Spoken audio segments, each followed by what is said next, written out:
This is KGW News at Sunrise. Good morning. Thanks for getting up with us on this Saturday morning. I'm Deidre Johnson. This morning on Sunrise, local businesses hit hard. How people in Southeast Portland are pulling together after a devastating fire. Plus, it's going to be a hot weekend, but the waters are still very cold. The warning about why that's a dangerous combination. But first, let's check in with Daisy Caballero has a quick look at our forecast and some stunning video from last night. Absolutely stunning video, Deidre. Check this out, everyone. Of course, the northern lights, and of course, all due to a solar storm, if you didn't know. And this hasn't really happened in about 20 years or so, according to the NOAA. But yeah, I mean, I wish I would have been able to be awake to actually see this for myself, but I'm hoping that this will once again happen in our lifetime, specifically here in the Pacific Northwest. But yeah, if you did take any videos, any pictures, please tag us or also just send it into our newsroom. Maybe I could also post it on my social media. But let's move on in what we are seeing here today. Beautiful Rose City, of course. Our skies are blue and clear, 59 degrees. Those winds are calm. And we're going to be seeing a lot more of that sunshine today as well. Looking at our current temperatures, 55 in Forest Grove, 51 for Hillsborough, 58 for Westland, and we are in the 50s for Astoria, 48 degrees for Tillamook. And like we said, it's going to be a warm weekend, really a perfect weekend, especially for Mother's Day.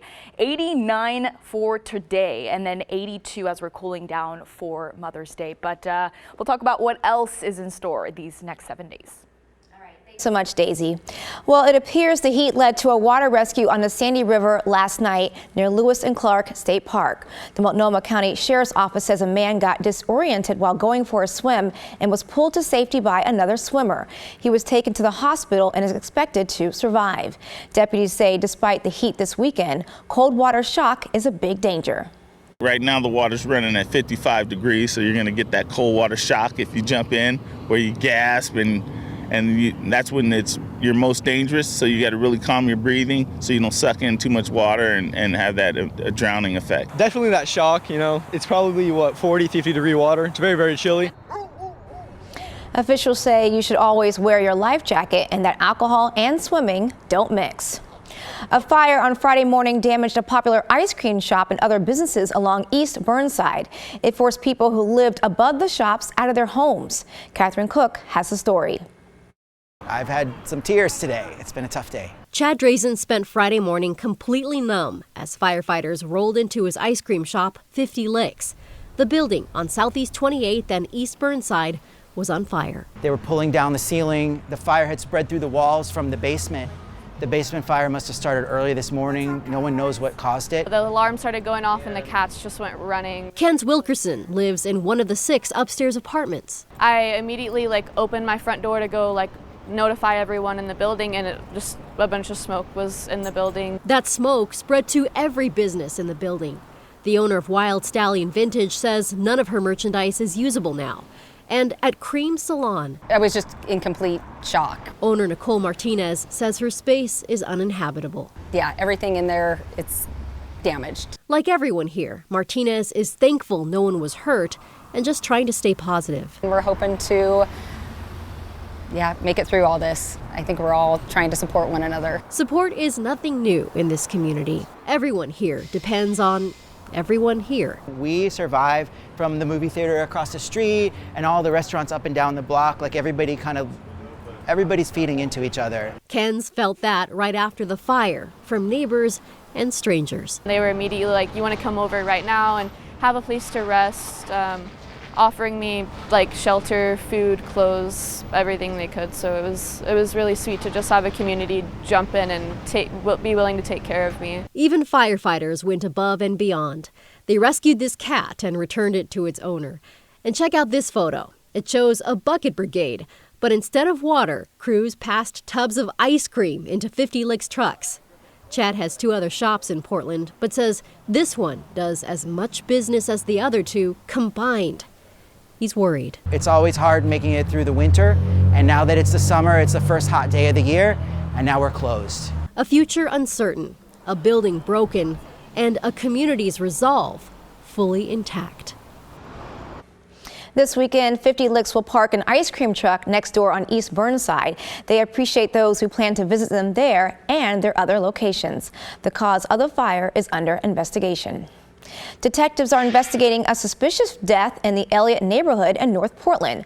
Officers responded to a call Thursday night at a home along MLK. Officers say they found a man dead when they arrived. Based on the evidence, they called in the homicide unit. Police say they don't believe there's a danger to the public. Several cars apparently caught on fire during the evening rush in Northeast Portland.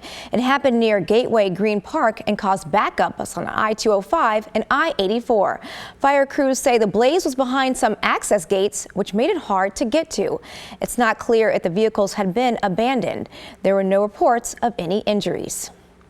This morning, an update in the case of a Portland mother who authorities say was murdered and whose body was dumped near a barn in Ridgefield. Investigative reporter Kyle Iboshi has the latest.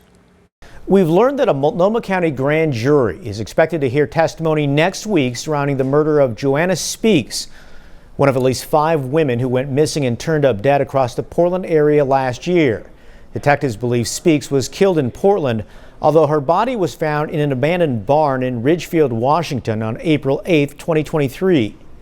The 32-year-old mother died of blunt head and neck injuries, according to the Clark County Medical Examiner's Office. No arrests have been made in the case. Last summer, the Associated Press, the Oregonian, and Willamette Week all cited law enforcement sources who identified Jessie Calhoun as the person of interest in the deaths of several women whose bodies were found in wooded or secluded areas around Portland between February and May. Calhoun has not been charged in any of the deaths. He's currently being held at Snake River Correctional Institution in Eastern Oregon on charges unrelated to the women's deaths. Calhoun is scheduled to be released from prison in less than a month, June 7th. Last year, Calhoun claimed he'd been wrongly accused in a series of messages sent to KGW through an inmate communication system. Quote, "I'm no killer," he wrote. We reached out to Calhoun's public defender about the upcoming grand jury, but have not heard back.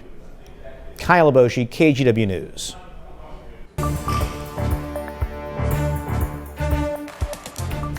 It's been 1 week since Portland's 90-day fentanyl state of emergency ended, yet overdoses continue as stronger drugs hit the streets. Data shows since Monday, first responders have been called to 195 opioid overdoses. It's unclear how many of those were fatal. Last month, they were called to over 1,000. The biggest achievement to come out of those 90 days means increased collaboration between bureaus. There was no way that we were going to eliminate fentanyl in our community in 90 days. Now the communications are being made, plans are being discussed. How can we enact a better response to address the fentanyl crisis in our community? The governor has told police to continue working for the next 6 months to try and track down fentanyl dealers. Still to come on Sunrise, fighting drugs downtown. Portland Police doubles its bike patrol squad. How they're aiming to boost safety at night. And did you know you can watch Sunrise anytime you want on KGW+. All of our news is on Roku and Amazon Fire. Just look for KGW and add us to your home screen and stream Sunrise on your schedule.